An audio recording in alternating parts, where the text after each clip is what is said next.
우중에도 저들을 기도하는 자리에 불러주시고 또 말씀 가운데 인도케 하신 하나님께 참으로 감사드립니다. 우리는 많은 문제와 어려움들을 가지고 있지만 하나님은 그 모든 문제를 뛰어넘어 얼마든지 역사하실 수 있는 하나님인 줄 믿습니다. 이 문제 가운데, 어려움 가운데 승리할 수 있는 언약이 확인되어지는 응답의 시간 되도록 인도하여 주시고, 무엇보다도 생명빛교회와 생명빛교회 성도를 통해서 성경적인 전도 운동 일어나겠사오니 이 응답과 축복 누릴 수 있는 말씀 가운데 붙들리도록 주님이 축복하여 주옵소서. 오늘 이 한 시간이 하나님께 최강 돌리는 시간 되게 하옵시고, 관계된 현장에 흑암이 무너지는 응답의 시간 되도록 주님이 축복하여 주옵소서. 살아계신 예수 그리스도의 이름으로 기도합나이다. 아멘. 우리 하나님의 말씀 보도록 하겠습니다. 하나님 말씀은 다니엘서 1장입니다. 다니엘서 1장 8절에서 9절 말씀 보도록 하겠습니다. 구약성경 다니엘서 1장 8절 9절 두 절 말씀 우리 다 찾았으면 함께 합독하도록 하겠습니다. 같이 읽겠습니다. 다니엘은 뜻을 정하여 왕의 음식과 그가 마시는 포도주로 자기를 더럽히지 아니하리라고 자기를 더럽히지 아니하도록 환관장에게 구하니 하나님이 다니엘로 하여금 환관장에게 은혜와 긍휼을 얻게 하신지라. 아멘. 오늘 제목은 여호와의 뜻을 아는 자들이라는 제목으로 말씀을 나누겠습니다. 아마 대학 청년부 헌신 예배였던 것 같아요. 대학 청년들 인도받도록 말씀 주셨는데, 오늘 한날 말씀 붙잡고 기도하면서 생명빛교회 대학 청년들이 일어나고 또 생명빛교회 많은 믿음의 사람들이 일어나는 그런 응답의 한날 되도록 기도하시면서 인도받는 그런 축복의 한날 되기를 살아계신 주의 이름으로 축원합니다.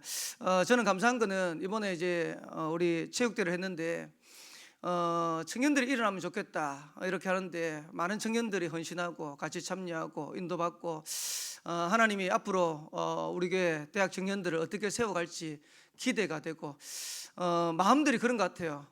지금 어쨌든 우리가 일어나서 교회 살려야겠다 이런 기도의 제목들이 우리 대학 청년들에 있는 것 같아요. 그리고 어떻게든 우리가 일어나서 현장을 살리고 237 5종을 살리겠다 이런 기도들이 있는 것 같습니다. 그래서 우리 성도들의 기도 속에서 앞으로 교회의 미래를 책임질 수 있는 대학 청년들이 힘있게 일어날 수 있도록 저와 여러분들이 기도하시면서 인도받는 그런 응답의 한날 되기를 살아계신 주의 이름으로 축원합니다.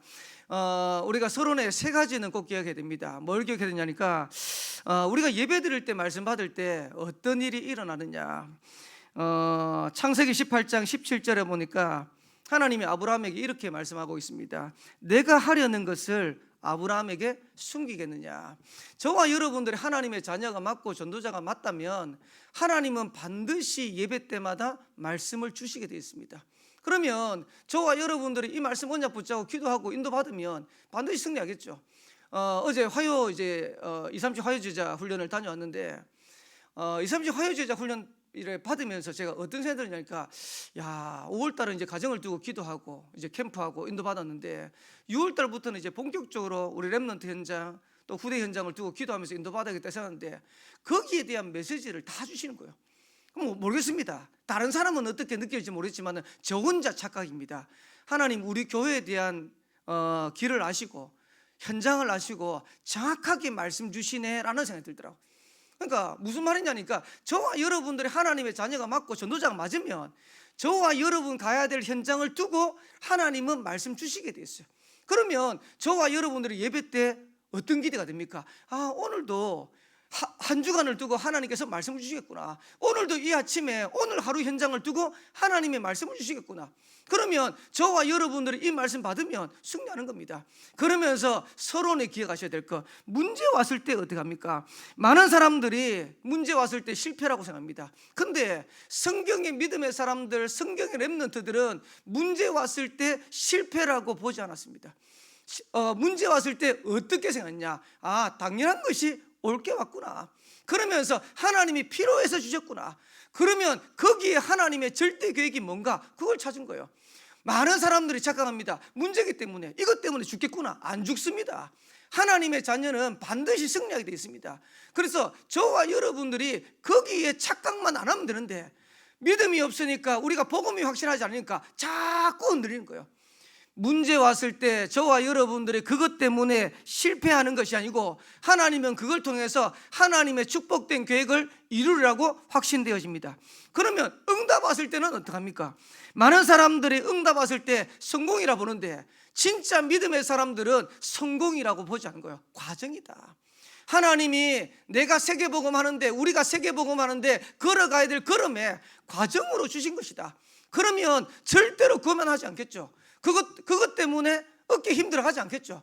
그래서 응답받는 사람들을 보면요, 문제 왔을 때도 낙심하지 않고 응답이 왔을 때도 교만하지 않는 거예요. 왜 그러냐? 하나님은 그걸 통해서 하나님의 계획들을 이루어가는 거니까. 그래서 오늘 예배하시면서 저와 여러분들이 하나님의 자녀가 맞고 전도자가 맞다면 정확한 말씀 주실 것이다. 그리고 예배 때마다 이 축복을 저와 여러분들이 누려야 될 줄 믿습니다. 문제 왔을 때도 속을 필요 없어요. 응답 왔을 때도 여러분들이 교만할 필요도 없어요. 왜? 하나님은 세계복음화 이루어가는 중에 저와 여러분에게 때로는 필요하면 문제도 주시고 때로는 필요하면 응답도 주시고, 그러면 문제는 저와 여러분 그 속에 있냐는 거예요. 오늘 제목입니다. 여호와의 뜻을 아는 자. 여러분, 진짜로 여호와의 뜻을 알면 뜻을 정할 수 있는 거예요. 그래서 오늘 성경 유 목사님 서론하시면서 뭐라 했냐니까, 진짜로 우리가 여호와의 뜻을 알면 다니엘처럼 뜻을 정할 수 있다. 그러면 다니엘이 뜻을 정했는데 여호와의 뜻을 어떻게 알았냐? 이사야를 통해서 예언했잖아요. 앞으로 이스라엘은 포로가 될 거다. 왜 그렇습니까? 복음을 놓쳤으니까. 여러분들 잘 기억하셔야 됩니다. 지금 저와 여러분의 현장에 많은 문제들, 어려움들 오는데 왜 옵니까? 복음 놓친 결과예요. 그래서 앞으로 이스라엘 백성들은 포로가 될 것이다. 그걸 예언했어요. 근데 포로가 되는 걸로 끝나는 게 아니고 회복될 거다. 지금 이스라엘이 어려움 당한 것처럼 보이지만은 반드시 하나님은 회복시킬 것이다. 그것도 예언해놨어요. 방법도 예언해놨어요. 그 방법이 뭡니까? 이사야 7장 14절에 보라, 처녀가 잉태하여 아들을 낳을 것이니 그 이름을 임마누엘이라. 복음 붙잡을 때 이사야 53장에는 구체적으로 예수님께서 오셔가지고 십자가 달려 돌아가시면서 고난당하시면서 우리의 모든 문제를 끝낼 거를 다 예언해놨어요. 방법은 다른 거 없습니다. 저와 여러분들이 복음만 붙잡으시면 돼요. 오늘 여러분들이 어떤 상황 속에 있다 할지라도, 어떤 문제 속에 있다 할지라도 복음 붙잡으면 하나님은 회복시키는 거예요. 그래서 우리가 당하는 어려움, 이스라엘이 당하는 어려움 예언된 거다. 그리고 회복될 것도 예언됐다. 그러면 우리는 뭡니까? 방법도 예언됐으니까 그 방법 붙잡는 거다. 이걸 누가 알았습니까? 다니엘이 알은 거예요. 지금 바벨론에 포로돼 가지고 이스라엘 백성들이 비참한 상황이라. 근데 다니엘과 몇몇 사람들은 오히려 바벨론에게 뽑혀 가지고 지금 출세할 수 있는 기회가 온 거예요. 근데 다니엘은 어떻게 생각했냐? 출세의 기회가 아니라고 생각한 거예요. 그러면서 출세될 수 있는데 오늘 다니엘서 1장 8절에서 9절에 보니까 아예 뜻을 정해본 거예요. 왕위의 진미를 먹지 않겠다고, 우상에게 드려진 음식을 먹지 않겠다고. 왜? 이스라엘 백성들이 이것 때문에 망했으니까. 근데 하나님은 다니엘을 통해 가지고 최고의 응답의 문들을 열어가신 거예요. 오늘 여러분들이 지금 있는 여러 가지 상황 속에 여러분들이 뭘 하셔야 되냐니까, 진짜 이 현장을 살릴 수 있는 뜻을 딱 정하셔야 돼요. 제가 어제 화요 집회 가는데 서론에 유 목사님 그런 얘기 하시더라고요. 딱 쓰시더니 교회들이 지금 어려움 당하는 교회들이 많은데 교회들이 응답을 누려야 된다고, 교회가 부흥이 돼야 된다고. 부흥이 목적이 아닌데 전도 선교를 제대로 하려고 하면 교회가 부흥된다고. 그러면서 뭐라고 하냐니까 500명 안 되면 선교 제대로 못합니다 이러더라고. 그러니까 이제 500명 하니까 500명 되는 교회들이 거의 없거든. 유 목사님 조금 눈치를 채셨는지 300명 이상 안 되면 선교 못합니다 이러더라고. 제가요 그 얘기 딱 듣는데 맞다. 진짜로 우리 교회가 제대로 전도 운동하고 세계복음 하려고 하면 우리 교회가 부흥되는 게 목표가 아니고 하나님이 우리 교회를 축복하셔야 된다. 그러니까 제가요 이거를요 진짜 하나님 앞에 딱 언약을 붙잡게, 저는 뭐하냐, 여기에 대한 언약을 붙잡고 인도받아가는 거다. 성경적인 전도운동이 일어나서 생명비교를 통해서 많은 사람들이 하나님 살아계신 건 맞아. 전도 선교의 언약 붙잡으면 하나님이 저렇게 역사하시는 게 맞아. 그거 할 수 있는 교회로 인도받아야겠다. 그러면 제가 이걸 뜻을 정하는데 어려움이 오고 문제 오겠죠. 여러 가지 갈등 오겠죠. 상관없어요. 왜? 그거 이루어 가는 과정이니까. 그래서 저와 여러분들이 하나님이 확실한 언약 붙잡았다면, 뜻을 정했으면 그런 속에서 여러 가지 문제 와도 상관없는 거예요. 다니엘이 이걸 알고 뜻을 딱 정한 거예요.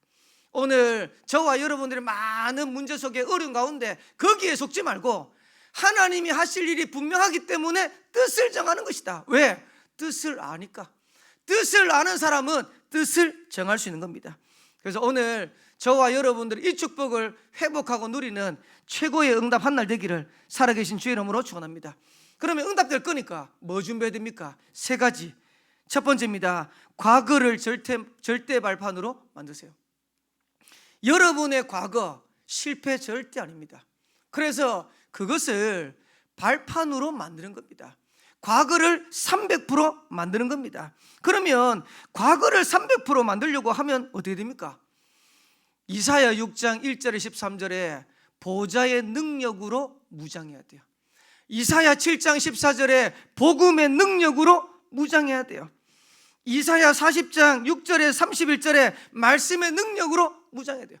근데 거의 대부분의 사람들이 과거가 발목이 되는 거예요. 그게 발판이 돼야 되는데 여러분들의 약점을 사단이 잘 압니다. 그래서 과거에 실패된 그 길을 여러분들이 계속 걷도록 사단은 계속해서 역사해요. 그래서 우리가 어떻게 되냐, 보좌의 능력으로 무장하지 않으면, 복음의 능력으로 무장하지 않으면, 말씀의 능력으로 무장하지 않으면 그 과거가 발판되는 게 아니고 상처가 되는 거예요. 제가 어제 이제 화요 집회 하면서 목사님들 여러 분 만났는데, 지금 이제 다락방하는 교회입니다. 다락방하는 교회인데 목사님 한 분이 우울증에 걸린 거예요. 우울증, 공황증. 그러니까 얼마만큼 이분이 사역이 안 되냐니까 지금 3년 동안 강단을 못 섰대요. 그러니까 이제 그 밑에 이제 부목사님 한 분 계시는데 그 부목사님 저하고 친해요. 그러니까 이제 제가 가서 이게 괜찮냐, 성도들 괜찮냐 이러니까 진짜 은혜입니다.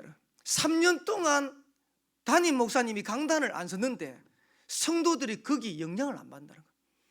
그러면서 3년 지나면서 어떤 성도가 생기냐니까 목사님은 우울증, 조울증, 공황증 드러난 것뿐이고 우리는 안 드러난 영적 문제 없냐 이래 된 거예요. 그러니까 목사님은 드러난 영적 문제고 우리는 드러나진 않았지만 우리도 다 영적 문제 있잖아. 그래서 우리도 복음 붙잡아야 돼 이래 되는 거예요. 그러니까 이제 그 부목사님 옆에서 얘기하는 게, 야 진짜 목사님 은혜입니다. 그러면서 자기가 이제 담임 목사님 그러니까 3년 동안 강단을 본인이 지켰어요. 저도 어떻게 했는지 모르겠습니다. 3년 지나고 난 다음에 지금 이제 한 달 전부터 강단에 지금 서신대요. 강단에 서시는데 뭐라 하냐니까 3년 동안에는 우울 공황이었는데 지금은 조울인 것 같다면서 막 날라다니는데 뭐 그 보면서 야 우울일 때는 우울이 푹 꺼지든 막 이제는 뭐 강단 서가지고 막 날라다니는데 이거는 뭐 자기 능력도 아닌 것 같다면서 이러더라. 어쨌든 간에 그거를 교인들이 같이 기도하면서 인도받아 갔다는 자체가 저는 복음 아니면요 아무도 그거 못해요. 그러니까 그 사이에 성도들이 많은 그런 부분이 있었겠죠. 근데 오히려 그 현장을 보면서 목사님 쳐다보면서 목사님도 그렇고 성도들도 그렇고 복음 속으로 계속 들어간 거예요. 훈련 속으로 계속 들어간 거예요. 그 지금 지나고 나니까 이게 전부 다 응답이 돼가지고 싹 바뀌는데, 그래서 여러분들에게 있는 문제, 여러분 과거 그 실패 아닙니다. 전부 다 발판되게 할 겁니다. 그러면 지금 뭐 해야 됩니까? 보좌의 능력으로 무장돼야 돼요. 말씀의 능력으로 무장돼야 돼요. 하나님은 우리가 복음의 능력으로 무장되기를 원하시는 거예요. 그러면서 어느 시간표가 되면 이사야 60장 1절에 20절에 일어나서 빛을 발하는 시간표가 오겠죠. 이사야 62장 6절에 12절에 저와 여러분들을 파수꾼으로 세워가지고 하나님이 역사하는 시간표가 오겠죠. 과거를 절대 발판 삼아라. 과거를 300% 만들어라. 저와 여러분들이 붙잡아야 될 언약입니다. 그러면서 두 번째로는 미래를 오늘로 만들어라. 앞으로 미래는 아직 안 왔습니다. 그러나 오늘 어떻게 저와 여러분들을 결단하느냐에 따라서 미래가 결정되어지는 겁니다. 그래서 오늘 300% 만들어라. 그러면 바벨론에 포로됐을 때 오늘의 승리에서 미래의 응답을 누렸던 사람들은 어떤 결단을 했냐? 다니엘 3장에 보니까 사드락과 메삭과 아벤노고는 이렇게 결단했어요. 그리 아니하실지라도, 하나님이 우리를 살려줄 건데 그리 아니하실지라도. 여러분, 하나님 역사하십니다. 근데 더 큰 믿음이 뭐냐니까 그리 아니해도. 여러분, 진짜 이거 못 말리는 겁니다. 하나님이 저와 여러분 통해서 역사할 거지만은 지금 내가 응답 없어도, 지금 망하는 상황이 있다 할지라도, 그리 아니하실지라도 나는 복음만 붙잡겠다. 진짜 그게 능력입니다. 근데요, 하나님 역사 안 합니까? 아닙니다. 하나님은 반드시 증거와 응답의 문들을 열어가시는 겁니다. 지금 안 일어난다 할지라도. 한번 보세요. 초대교회 성도들이 언약 붙잡고 얼마나 많은 어려움 당했습니까?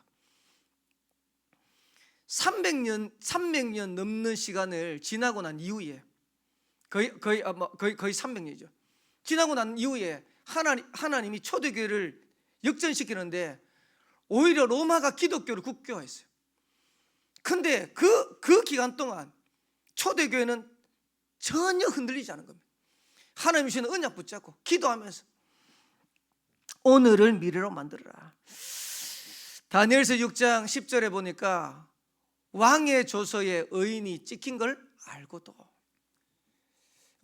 여러분, 이 말이 중요한 게, 지금 다니엘을 잡으려고 모함하는 사람들이 지금 왕 외에는 어떤 신에게도 기도하면 안 되도록 만들어놨어요. 거기에 왕이 조서의 의인을 찍었어요. 그러면 이거는 바꿀 수가 없는 겁니다. 그렇게 만약에 됐는데 이걸 범한다, 그러면 다니엘 죽어야 돼요. 알고도, 왕의 조서에 의인이 찍힌 걸 알고도 전에 하던 대로 예루살렘을 향해서 창을 열고 하나님 앞에 감사함으로 기도했다. 여러분, 오늘 내가 결단하는데 그게 미래로 연결되게 됐어요. 저와 여러분을 지금 많은 어려움들 있죠. 그걸 두고 오늘 내가 인도받는데 하나님은 미래를 하나님 축복하시게 되어 있어요. 에스더서 4장에는 내가 죽으면 죽겠습니다. 죽었습니까? 안 죽었습니다. 여러분, 오늘이 미래입니다. 저는 렘넌트한테 그런 얘기해요. 진짜로 우리 렘넌트 오늘 성공시켜라. 그래서 오늘 진짜 성공되어지면 미래는 보장되게 되어 있는 거다. 그러면서 마지막 세 번째로 미래를 오늘만, 그리고 세 번째로 오늘로 미래를 만들어라. 그 말은 미래를 준비하라는 겁니다. 그래서 저와 여러분들이 진짜로 하나님이 주시는 응답과 축복을, 렘넌트들이 하나님이 주시는 응답과 축복을 자꾸 누리도록. 그러면 미래의 축복 누리기 위해서 뭐 하면 됩니까? 시대 300% 준비하라는 거예요. 그래서 렘넌트들은 학업, 직업, 산업에 300% 만들어라. 응답받기 위해서 뭐 만드냐? 기도 300% 만들어라. 그래서 하나님이 미래에 쓰실 수밖에 없는 영적인 준비하는 겁니다. 그리고 우리 교회는 뭐 준비해야 되냐? 우리 교회는 세 가지 뜰 금토일 시대, 묵상 시대 준비해야 돼요. 조금 얘기할 수 있을지 모르겠지만은 저 경산에 시골에 국제학교가 하나 있어요. 국제학교가 하나 있는데 거기에 졸업생들이 전부 다 미국의 명문대학을 다 간 거예요. 다 갔는데 교회에서 하는 거예요. 교회에서, 한 교회에서 국제학교를 하는데 목사님 사모님이 아예 생을 걸었더만. 그래가지고 아이들을 가르치는데 어떻게 가르치냐? 일단은 세상 교육하면 성경적인 가치관을 심을 수 없다는 거예요. 그래가지고 이 목사님 사모님이 이사장하고 교장하면서 아이들을 가르치는데 거기에서 해가지고 아이들을 거의 80명을 미국, 영국, 호주 전부 다 명문대학교, 그 중에 한 몇십 프로는 그 가는데 그냥 전액 장학금 받으면서 그래 보냈더라. 근데 얼마나 어렵게 시작을 했겠습니까? 근데 미래를 두고 기도하면서 그거 하는데 제가 이런 생각이 들어요. 진짜 저분들 복음, 원색적인 복음도 잘 모를 건데 그냥 미래를 두고 후대를 두고 그냥 하는 거예요. 그리고 또 제가 이래 보면서 영상 보면서 감사했던 게 뭐냐니까, 이 교회가 특징이 뭐냐니까 수평 기도면 절대 안 돼. 전도하는 거. 현장에 불신자만 전도해. 이래가지고 교회가 렘넌트 후대 사역을 할 수 있을 만큼 교회가 그렇게 인도받더라니까. 진짜 우리가 진짜 제대로 언약 붙잡아요. 여러분, 복음 가진 교회에서 제대로 후대 살릴 수 있고 다민족 237, 5천족 살릴 수 있고 병든 자들 치유할 수 있다는 그 증거 보일 수 있는 교회 나와야 돼요. 그래서 저는 우리 교회가 붙잡아야 될 언약이 뭐냐, 세 가지 뜰. 제대로 인도받는 교회 된다. 우리 교회가 금토일 시대를 열어가는 교회 된다. 그러면서 진짜로 우리 교회가 묵상 시대를 통해 가지고 병든 자들을 치유할 수 있는 그런 교회 된다. 그 미래의 응답을 가지고 저와 여러분들이 인도받아가는 겁니다. 어떻게 하면 되냐? 결론입니다. 세 가지만 누릴 수 있으면 됩니다. 복음 누리세요. 오늘도 복음 누리세요. 그리고 기도 누리세요. 기도 속에서 일하세요. 렘넌트들 기도 속에서 공부하세요. 일 따로 기도 따로 하지 말고, 공부 따로 기도 따로 하지 말고 기도 속에서 문제 쳐다보세요. 그러면서 전도 누리는 겁니다. 하나님이 오늘도 어떻게 역사하시고 어떻게 인도하시는지 저와 여러분 현장에서 확인되어지고 누려지는 그런 최고의 응답의 한날 되기를 살아계신 주의 이름으로 축원합니다. 다니엘이 뜻을 정했다. 단순한 게 아니고요, 저와 여러분들의 언약 붙잡고 진짜로 뜻을 정하면 역사는 누가 하냐? 하나님이 하시는 겁니다. 여기에 새 일을 이루실 하나님 앞에 최후로 돌리는 저와 여러분 되시기를 살아계신 주의 이름으로 축원합니다. 기도하겠습니다. 하나님 은혜 감사합니다. 다니엘에게 역사하셨던 그 하나님의 역사가 오늘 우리 모든 성도들 현장에 일어나도록 축복하여 주옵소서. 시대를 살렸던 믿음의 사람들이 누렸던 응답을 우리 모든 성도들이 누릴 수 있도록 주님이 축복하여 주옵소서. 특별히 대학 청년 현장이 일어나기를 간절히 기도합니다. 생명빛교회 대학 청년들이 교회를 살릴 만큼, 현장을 살릴 만큼, 237, 5천 영족 세계복음할 만큼 일어나도록 주님이 축복하여 줍시되, 다니엘, 사드락과 메삭과 아벳느고, 에스더 같은 믿음의 사람들로 일어나도록 오늘 하루를 축복하여 줍소서. 승리케 하실 하나님께 감사드리며 살아계신 예수 그리스도 이름으로 기도합나이다. 아멘. 하늘에 계신 우리 아버지여, 이름이 거룩히 여김을 받으시오며 나라의 임하옵시며 뜻이 하늘에서 이루어진 것 같이 땅에서도 이루어지이다. 오늘날 우리에게 일용할 양식을 주옵시고 우리가 우리에게 주인 자를 사해 준 것 같이 우리 죄를 사해 주옵시고 우리를 시험에 들게 하지 마옵시고 다만 악에서 구하옵소서. 대개 나라와 권세와 영광이 아버지께 영원히 있사옵나이다. 아멘.